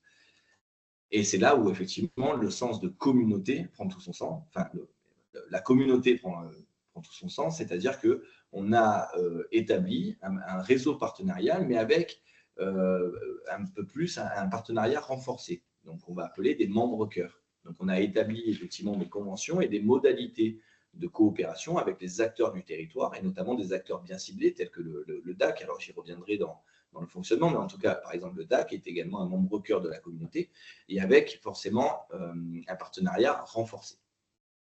Le troisième niveau de réponse, là, pour le coup, on est dans une complexité de la situation telle qui nécessite forcément une réponse différée, mais là, pour le coup, une primo-évaluation est de pouvoir commencer à apporter des éléments de réponse aux partenaires et surtout aux demandeurs. C'est-à-dire qu'on va essayer d'élaborer une réponse novatrice, c'est-à-dire que pour répondre aux besoins de la personne et à sa demande, d'essayer de répondre avec une multiplicité d'interventions pour répondre au plus proche des besoins de la personne et notamment et qu'il soit au plus proche du domicile. Donc ça demande à la communauté 360 effectivement d'avoir un réseau partenarial étendu. On est vraiment là, on va dire la première porte d'entrée et après effectivement il y a un relais qui se fait.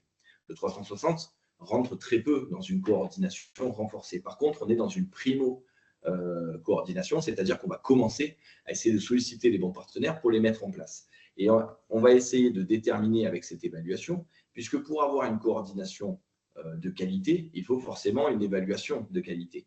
Et donc, c'est tout le travail de la communauté, forcément, d'essayer de déterminer le plus rapidement possible, évidemment, et de déterminer en fonction de la demande, les besoins de la personne, des aidants et même des professionnels sur le terrain.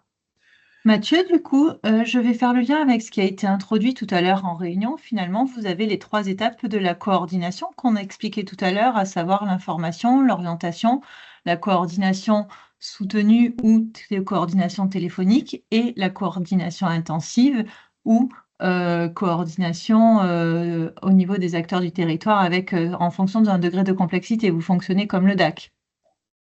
Alors, on a ces mêmes modalités de réponse. Malgré tout, le DAC, pour le coup, va beaucoup plus loin que nous. C'est-à-dire que nous, on est vraiment l'appel téléphonique et en fait, il y a un passage de relais. Après, sur le DAC, si vous voulez, j'y reviens peut-être plus précisément après parce que ça me semblait important dans la coordination de dire qu'effectivement, il y a des liens aussi qui ont été établis. En lien. Alors, nous, en plus, on est spécifique handicap. On est, effectivement, le DAC va parler de la santé et quand on prend la définition de la santé au niveau de l'OMS, mais peut-être vous l'avez déjà dit, c'est que la santé, effectivement, elle prend en compte toutes les modalités de la santé, c'est-à-dire la question sociale, la question sanitaire, évidemment, parce que dans la santé, mais c'est pas, voilà, on n'est pas que sur un besoin de santé biologique, on est vraiment sur une question globale de la situation. Contrairement à nous, on va vraiment traiter la question du handicap. On est obligé dans l'évaluation, effectivement, de prendre en compte effectivement les éléments autour de la situation pour répondre mieux aux besoins et pas taper à côté. Mais par contre, on ne va intervenir que sur la question médico-sociale ou la question de la réorientation. Mathieu et Elise, du coup, dans le cadre de votre mission de la COM 360, est-ce que vous vous articulez avec des acteurs institutionnels ? Oui, tout à fait. On se coordonne avec d'autres acteurs institutionnels tels que le département, alors aussi au niveau de la protection de l'enfance, mais au niveau de la direction de l'autonomie, avec la MDPH que je rencontre, alors là pour le coup mensuellement, qui nous permet quand même d'avoir un lien rapproché pour pouvoir apporter des réponses le plus rapidement dans l'ouverture du droit commun, et également avec l'éducation nationale, parce qu'on se rend compte qu'il y a énormément de difficultés au niveau du handicap lorsqu'on parle d'inclusion. Je dois aussi préciser qu'en termes de coopération, alors il y a la coopération et la collaboration avec les grandes institutions, mais il y a aussi la collaboration avec les différents acteurs, les institutions et les acteurs de terrain. On essaye d'organiser, moi en tant que coordo, des COPIL, ce qu'on appelle des COPIL, des comités de pilotage, autour de situations où on va inviter des partenaires identifiés qui peuvent répondre aux besoins des personnes. Si vous voulez, le but, ce n'est pas de remplacer le droit commun au niveau de la MDPH et de l'acquisition vis-à-vis des PAG ou des GOS, donc les plans d'accompagnement globaux qui sont mis en place par les MDPH, mais c'est vraiment de travailler en amont et d'arriver avec un maximum de réponses lorsqu'on va ouvrir le droit commun. Voilà, c'est un petit peu aussi l'objectif de la communauté 360, c'est-à-dire de commencer dans les prémices de cette collaboration et dans les prémices de cette coordination pour répondre à l'ensemble des besoins des personnes.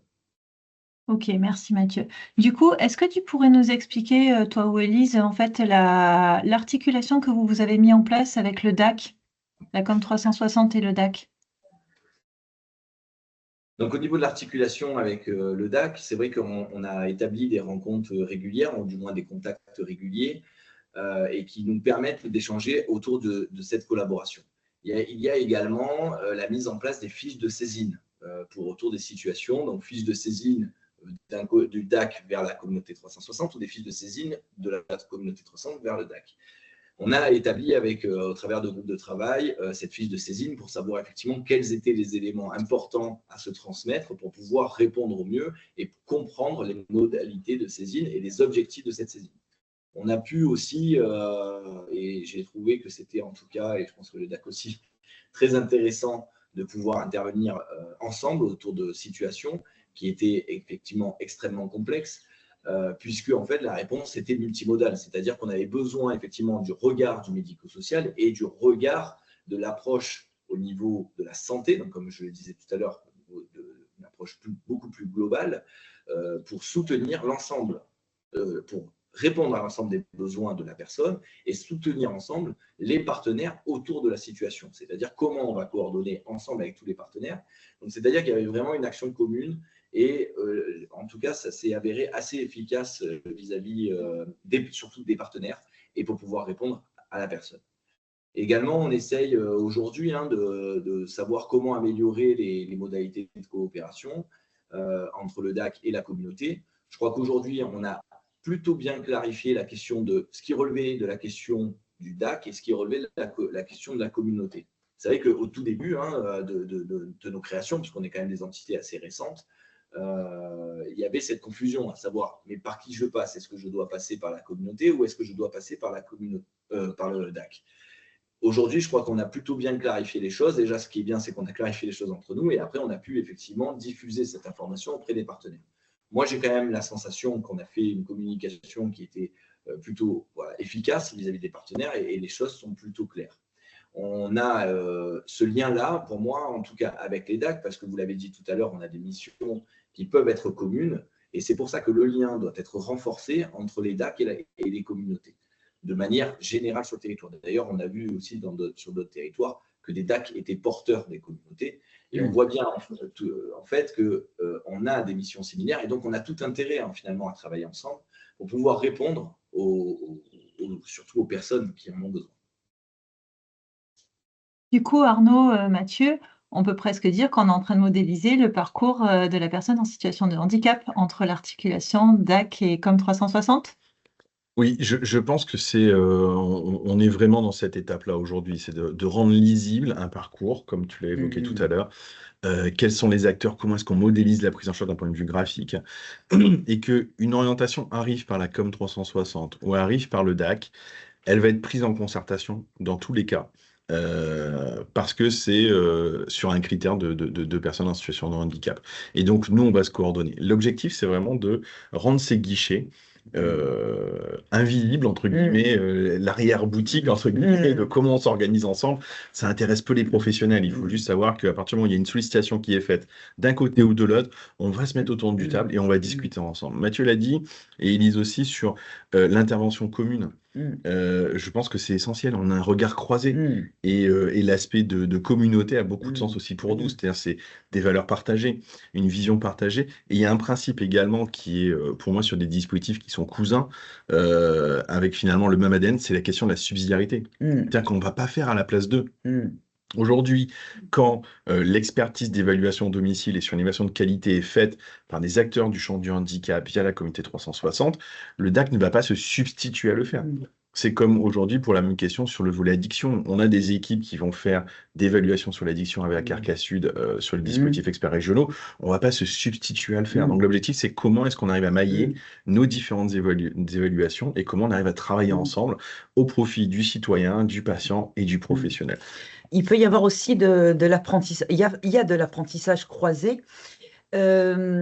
Pour travailler aussi sur le champ du handicap depuis 4-5 ans, là plus spécifiquement, on voit bien des notions, alors on parle d'autodétermination, de savoir expérientiel, de savoir d'usage.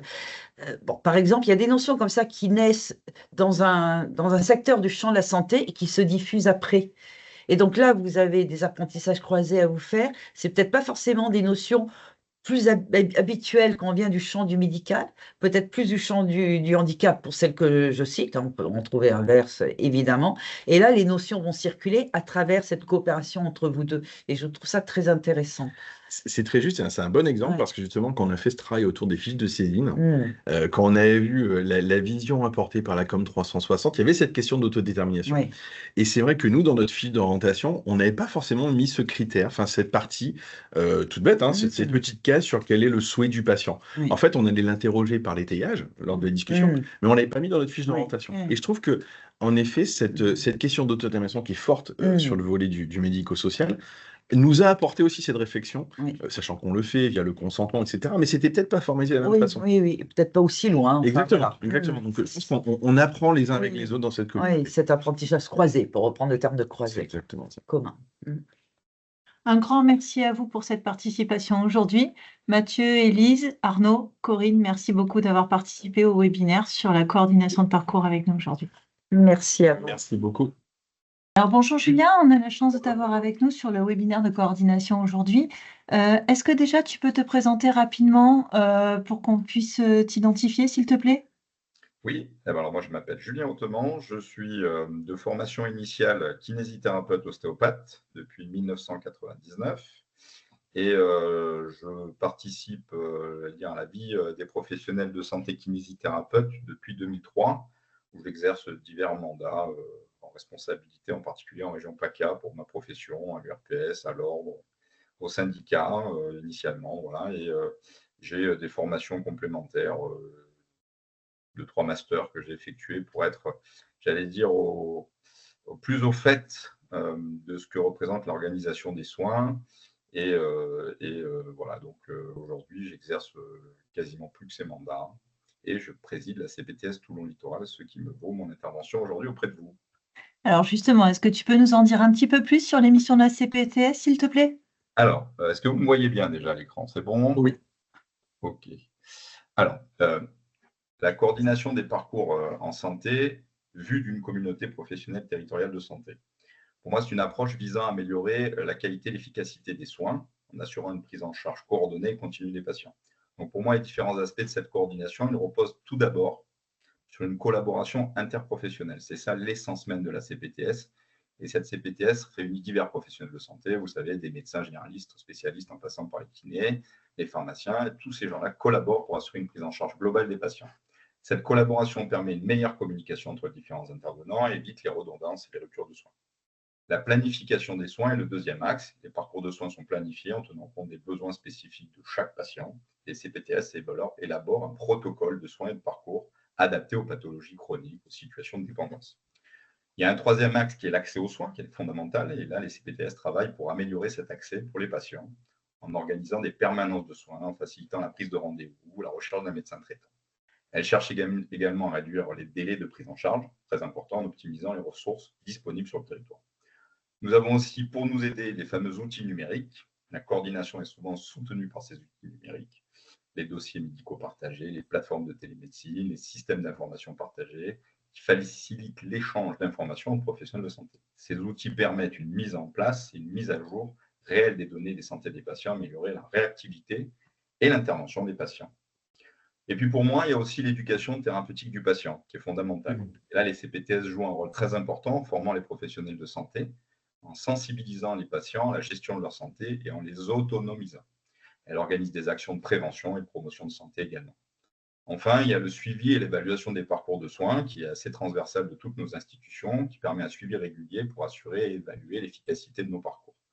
Et enfin, les CPTS utilisent des indicateurs de performance pour mesurer l'impact de leur action.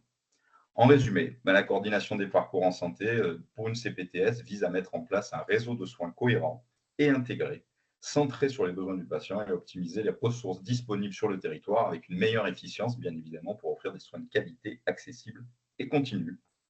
Voilà pour moi ce qu'est une CPTS aujourd'hui. Merci Julien. Du coup, il y a beaucoup d'acteurs sur le territoire qui confondent un petit peu les missions du DAC et de la CPTS. Est-ce que tu peux nous éclairer en quoi tu t'articules avec, en quoi s'articule la CPTS avec le DAC, s'il te plaît? Alors, pour moi, ce que tu viens d'énoncer, c'est une des principales difficultés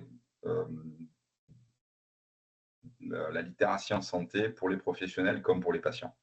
C'est-à-dire qu'à vouloir organiser et à vouloir le faire de manière très fine, d'emblée, on perd un peu des professionnels dans l'organisation des soins et on perd aussi beaucoup de patients.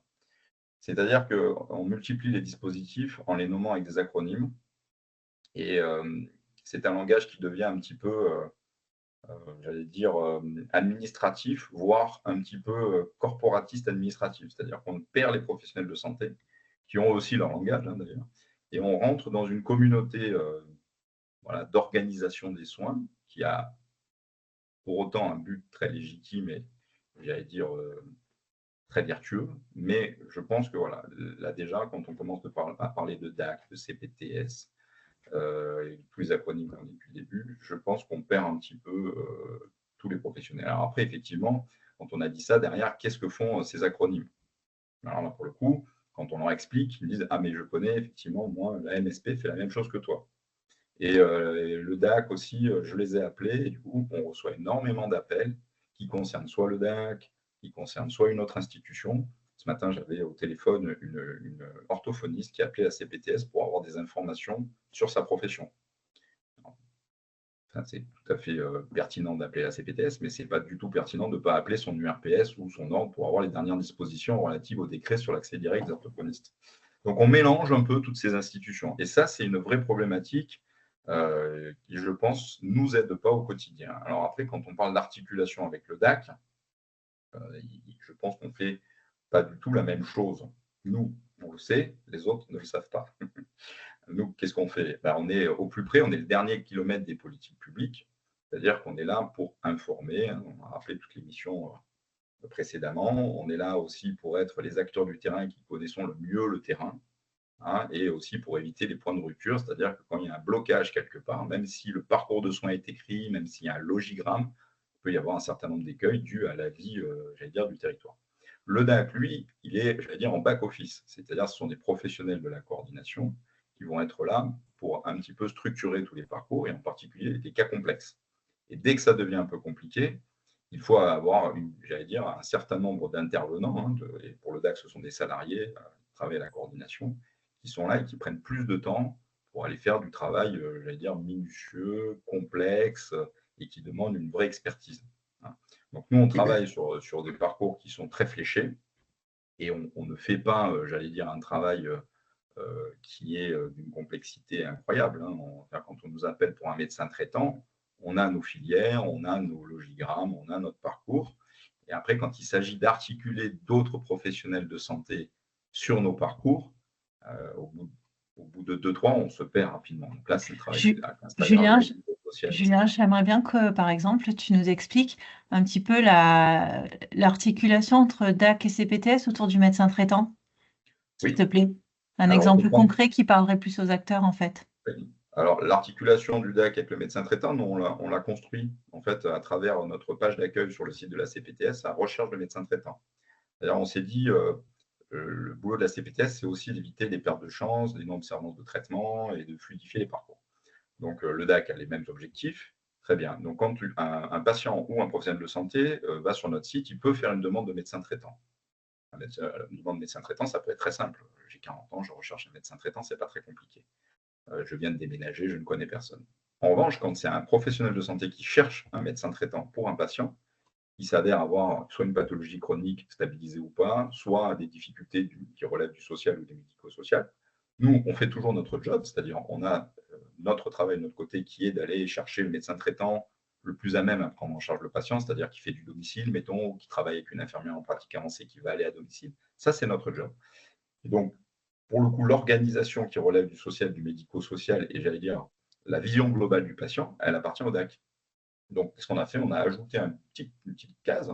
Est-ce que vous pensez que votre patient, ou est-ce que vous pensez vous-même, relever d'un cas complexe, sans aucune forme péjorative de notion. Un cas complexe, ça veut dire qu'il faut une prise en charge plus globale. À ce moment-là, le patient ou le professionnel coche la croix et deux flux partent, un à la CPTS et un au DAC, ce qui fait qu'on travaille de manière concomitante et souvent, j'allais dire, coordonnée, c'est-à-dire que soit les coordonnateurs du DAC m'appellent, disant voilà, on a une problématique, le patient ne peut pas se déplacer, mais en plus, voilà, il y a un aidant qui veut être là quand le médecin vient, etc. Et de l'autre côté, le DAC fait son job et va faire le portage de repas, va trouver une psychologue, va trouver peut-être une addiction et va être obligé de faire intervenir d'autres acteurs en santé. Donc cette complémentarité, elle est pour nous fondamentale parce que les principaux appels qu'on a à la CPTS sont des patients complexes. Quand on a une profession, qu'on fait partie d'une profession CSP+, on n'a pas besoin d'aller chercher la CPTS. On a un réseau, on a des copines qui disent « Ah, mon mari est médecin, etc. » Dès qu'on a des gens qui sont un petit peu, qui ont besoin qui ont une certaine fragilité sociale, sanitaire ou autre, on a besoin de la CPTS et du DAC. C'est cette complémentarité qu'on a essayé de flécher. Alors, tout n'est pas parfait. On a résolu un certain nombre d'écueils, dont en particulier celui de l'adressage de l'information, qui au début était envoyé uniquement aux patients. On s'est aperçu que dans certains cas, il valait mieux l'envoyer au DAC, aux patients, à l'aidant, aux médecins, etc., tout en respectant évidemment le RGPD. Voilà, mais donc au fur et à mesure, on évalue notre travail, on essaye d'être un peu symbiotique autour du patient. Voilà l'articulation du DAC. Et Julien Arnaud, l'articulation du DAC et de la CPTS, on l'a évoqué tout à l'heure, est-ce qu'elle ne passerait pas par une convention entre vous? Mais je crois que c'est déjà le cas, Cécile. Oui, mais… En effet, c'est bien de le dire. Je crois dire. qu'on en a plusieurs même qui nous lient. Alors, on peut parler de la dernière, en fait. Sur les problématiques que l'on rencontre, on essaye à chaque fois d'anticiper. C'est-à-dire que sur la dernière convention qu'a signée la CPTS Toulon Littoral, on avait pour objet de faciliter le parcours d'un patient en lui obtenant un rendez-vous dans ce qu'on appelle une urgence relative. C'est-à-dire, je me casse une jambe ou je me fous la cheville. On va prendre un truc plus simple. Je passe par le SAS, le service d'accès aux soins, qui m'oriente vers un kiné, qui me dit voilà, bon, le kiné dit il faut une imagerie. Moi, je suis désolé, il faut une imagerie, il faut une radio parce que je ne sais pas ce qu'il y a exactement. Et là, on tombe dans ce qu'on appelle une urgence relative, car il n'y a pas, pronostic vital n'étant pas engagé, il faut une image, mais peut-être pas dans l'heure, mais peut-être dans les 48 heures. Donc, on a signé une convention avec IMASUD qui regroupe les 53 radiologues du Var, et ils nous ont débloqué sous 7 jours des créneaux radiologie, scanner, IRM et échographique. Et là, on s'est dit peut-être qu'à un moment donné, on pourrait aussi y inclure un volet médico-social, ou en tout cas un volet complexe pour des patients qui ne pourraient pas soit se rendre eux-mêmes au dispositif pour l'imagerie, mais on aurait la nécessité d'être accompagné par un aidant ou un professionnel du social, médico-social. Voilà, donc on l'a inclus dans la convention en disant si effectivement on s'aperçoit qu'il y a un jeune autiste qui a besoin d'un scanner et de rentrer dans le tunnel, peut-être qu'il va se passer des choses.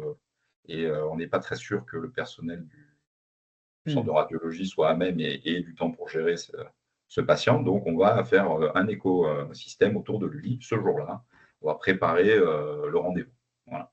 Et ça, on l'a inclus dans une convention. Donc, on peut avoir un rendez-vous sous 7 jours avec un patient complexe ou handicapé ou polyhandicapé qui peut prendre un rendez-vous au centre de radiologie en toute sérénité. Ça, je pense que ça fait partie des choses qui sont aujourd'hui pas simples à mettre en place, mais qui sont très importantes pour les patients. Parce qu'un patient qui va attendre 1 mois pour avoir son rendez-vous, il se peut qu'il ne soit plus en observance de son traitement, il se dit bah, ma cheville, après tout, bah, ça ne va pas, tout le monde s'en fout, moi aussi je m'en fous. Et on rentre dans des schémas qui sont délétères pour la santé de nos patients. C'est vrai que c'est des éléments structurants en fait. On est parti des points de rupture qu'on a pu observer sur le territoire, la recherche du médecin traitant, notamment pour les patients complexes. C'est vrai que pour un professionnel de santé, accepter un nouveau patient sans avoir d'étayage finalement sur cette situation, le médecin généraliste des fois a un peu du mal à accepter ce nouveau patient qu'il ne connaît pas. Donc c'est en ça où l'articulation elle est complémentaire entre le travail de la CPTS et du DAC, où on met l'appui à la coordination autour de cet étayage. Sur un point de rupture qu'on a pu observer sur l'accès aux soins de radiologie, mais on pourrait faire la même chose sur bon nombre de sujets. On essaie d'observer le point de rupture et derrière de comment est-ce qu'on pourrait répondre à cette problématique sur le territoire. Donc là, on est vraiment sur une coopération opérationnelle. Oui. Et dans cette coopération à deux sens, comment l'un et l'autre vous étayez mutuellement, je trouve intéressant aussi, alors si on parle de la CPTS, et pas du DAC, effectivement, vos médecins traitants, comme vous dites très bien, ils sont sur le terrain auprès des patients au quotidien. Donc, ils doivent certainement vous faire remonter des informations sur des virus qui circulent, des nouvelles pathologies, sur des informations. L'organisation des soins. Oui, voilà. Et sur ces situations socio-médicales, finalement, d'un territoire qui est à la base de tout ce travail de modélisation et de parcours, mais qu'il faut connaître de manière fine, quoi. Et la présentation de la CPTS que tu viens de faire, elle représente bien finalement la modélisation des parcours qu'on a pu évoquer avec Corinne juste avant, avec la modélisation des parcours de soins, comme tu le disais, sur des pathologies, entre guillemets, qui sont assez bien axées. C'est-à-dire qu'on connaît le parcours de soins pour le diabète, le parcours de soins cardio, etc., et les différents sujets que vous avez pu traiter. Et derrière, quand il y a de la complexité et quand on commence à parler d'autres interventions avec des professionnels de médico-social, du social, c'est là où on voit les parcours de santé arriver, où là, finalement, le DAC a toutes ses complémentarités à avoir à travailler avec une CPTS, jusqu'au parcours de vie, où on peut rajouter l'histoire de l'emploi et des projets professionnels et ou scolaires en fonction de ce qui a pu être démontré là-dessus. Voilà, et puis nous, on peut faire un petit scoop. On a lors de notre dialogue de gestion, présenté un outil dont on n'est pas peu fier. Je pense qu'on est peut-être une des premières CPTS à l'avoir mis en place. On s'est rendu compte que, alors moi, j'ai une disponibilité qui est complète au niveau de la ligne téléphonique, parce que c'est un petit peu ce qui nous raccroche aussi à la population, c'est-à-dire appeler et avoir quelqu'un au bout du fil. Ce qui n'est pas forcément évident avec toutes les institutions. Et donc, on a créé un outil qu'on a développé dans le cadre du parcours de soins en santé mentale, c'est-à-dire qu'on a développé une intelligence artificielle qui permet de répondre à toutes les questions organisationnelles et toutes les questions informatives autour d'un patient qui aurait un certain nombre de pathologies. On a commencé par les addictions à l'alcool, au tabac, les problèmes de suicide chez les jeunes, donc des gens qui auraient des envies suicidaires à 2 h du matin en rentrant parce qu'ils ont picolé et qui savent qu'ils sont retombés dans l'alcool. Et donc, on a développé une IA, que je vous invite un jour à aller voir sur le site de la CPTS, qui permet de communiquer avec une intelligence artificielle qui est très empathique, qui est définie comme telle, qu'on a cadré, normé et qu'on a enrichi. Voilà, donc une IA générative. Et ça fonctionne très bien en fait. On l'a testé pendant quelques jours et on l'a présenté à l'assurance maladie. Et donc ça permet à n'importe quelle heure du jour et de la nuit d'avoir de l'information pour un public en particulier qui aurait entre 0 et 30 ans, enfin, plutôt on va dire 7 et 30 ans. Voilà. Il y a des enfants qui savent lire jusqu'à des jeunes adultes et qui permettrait justement d'avoir des informations avec un outil qui aujourd'hui est maîtrisé à peu près par tous les gens qui ont cette tranche d'âge. Voilà. Et ça, c'est vrai que c'est assez bluffant, un côté un petit peu. Et dedans, évidemment, on peut aussi avoir quand on a une question qui s'y raccroche, avoir le nom d'un professionnel de santé. Et c'est ça qui est intéressant aussi, c'est-à-dire qu'il n'y a pas uniquement de l'information généraliste, mais il y a aussi de l'information de terrain en fonction d'une géolocalisation du patient. Tu habites où? J'habite près du stade Mayol. Et l'IA dit, bah, là, à côté de chez toi, il y a un centre de ressources qui permet d'être reçu demain. Et la prochaine étape, c'est qu'on va faire le lien direct. Alors là, il y a une notion de RGPD, parce qu'on essaie de rester dans l'anonymat. On va essayer de fournir les informations les plus fines du terrain. Donc voilà, ça, c'est de nouveaux outils qu'on essaie de mettre en place. On s'appuie un peu sur cette IA et je trouve que c'est assez sympa. Et c'est vrai, pour compléter ce que tu dis, Julien, c'est là où on voit l'intérêt de l'innovation et des outils du numérique au service des professionnels et des patients. Et voilà, tous ces travaux, on les mène aussi ensemble sur l'annuaire des ressources territoriales, avec cette cartographie. Et on voit bien finalement que les systèmes d'information, les outils de communication, les outils d'annuaire, les outils d'amélioration de l'interconnaissance, finalement, amène à avoir une cohérence et travailler en complémentarité, vraiment entre l'ensemble du dispositif, ce qui donne du sens à nos actions. Mais donner une information et collecter une information, c'est assez sensible. Et c'est là où l'importance de la coopération est importante. Parce que dès lors qu'on a envie de coopérer ensemble, on donne l'information, parce qu'on sait qu'elle sera utile pour tous. Tout à fait. Merci beaucoup, Julien. Merci à vous. Merci, on ira voir Merci, cette Julien. botte. Corinne, pour clôturer ce webinaire, est-ce que vous pourriez nous partager votre ressenti autour des échanges de ce jour? Bien volontiers. Alors, c'est un ressenti de simplification. Nous laissons le ressenti de complexité aux professionnels qui vous contactent. J'espère qu'on vous a apporté, et moi c'était le cas, un ressenti de simplification dans tous ces termes qui sont quand même effectivement nombreux et qui évoluent tous les jours. On a commencé cet échange en posant 2 mots importants, coopération et coordination. Donc, on a essayé d'illustrer, et les témoignages avec la CPTS et avec la communauté 360, je trouve que en tout cas, moi, je me suis bien retrouvée dans comment on se coordonne ou avec les médecins traitants ou avec les acteurs du handicap, mais combien aussi il y a une volonté de coopérer, qui s'est matérialisée d'ailleurs par des conventions ou diverses conventions, mais coopérer, ça voulait dire, mais finalement, comment on va comprendre ensemble cette personne en situation de handicap et qui n'est pas qu'un patient, mais qui parfois peut avoir des problématiques oui, pathologiques, mais qui aussi, en tant qu'handicapé, a ses propres référentiels, sa propre vie, hein, et donc il y a l'apprentissage mutuel. Et avec la CPTS aussi, il y a ce besoin de coopérer parce que pour comprendre finalement quelles sont les problématiques du médecin traitant au dernier kilomètre d'ailleurs, où il est devant son patient, et vous essayez d'être en appui pour apporter des solutions dans des situations plus complexes, effectivement, qu'est le champ d'intervention du DAC. Voilà, on a effectivement trois grosses institutions, hein, la CPTS, le DAC et la communauté 360, qui sont arrivées par des origines un peu différentes, hein, à l'occasion de la réorganisation du système de santé porté par les ARS en région, notamment l'une avec la crise du Covid. Voilà, donc tout ça a été très très compliqué, mais 2 ou 3 ans après, ou 3 ou 4 ans après, ça s'articule bien. Moi, je trouve sur les territoires, hein, et là, vous arrivez à bien vous articuler ensemble, à la fois vous coordonner et coopérer par ces apports mutuels et par ces conventionnements qui matérialisent tout ça. Voilà mon petit billet de simplification. Merci Corinne. Arnaud, je te laisse le mot de la fin. Clôturer ces webinaires. Je voulais remercier Corinne d'être venue aujourd'hui, d'avoir participé à ces travaux. Comme tu l'as dit, je pense que c'est important d'arriver à clarifier et rendre lisible pour les professionnels, ce qui peut paraître complexe de l'extérieur. L'objectif, c'est vraiment que, qu'importe la machinerie qu'on a derrière, en tout cas que pour le professionnel, ce soit invisible et qu'on rende vraiment les choses beaucoup plus simples. Rappelez du coup le contexte de ce webinaire. On a fait une capsule vidéo sur qu'est-ce qu'était la coordination, la coopération. Là, aujourd'hui, on fait le webinaire à ce sujet et dans quelques mois, on organisera une formation, un temps d'échange ensemble sur 2 jours dédié justement à quels sont les ingrédients et aller un petit peu plus loin par rapport à ce qu'on a évoqué ensemble aujourd'hui sur les ingrédients. Tu nous as donné quelques éléments de recette, hein, je pense en tant que bonne cuisinière là-dessus, sur la bonne recette et les bons ingrédients pour la coordination, pour la coopération, sur le volet stratégique, sur le volet opérationnel pour la coopération et sur le volet de coordination avec les parcours de soins plutôt dédiés sur le volet des acteurs de la CPTS, parcours de santé plutôt au niveau du DAC, avec un interfaçage avec la COM 360 également, et finalement, l'ensemble de l'écosystème qu'on peut retrouver, allant du logement jusqu'aux acteurs du dernier kilomètre, comme on dit sur l'acteur de soins. On voit bien l'impact du travail ensemble et de cette culture commune. Donc, merci à toi, et puis à très bientôt pour cette formation qu'on a menée ensemble. À très bientôt. Merci, Corinne. Merci.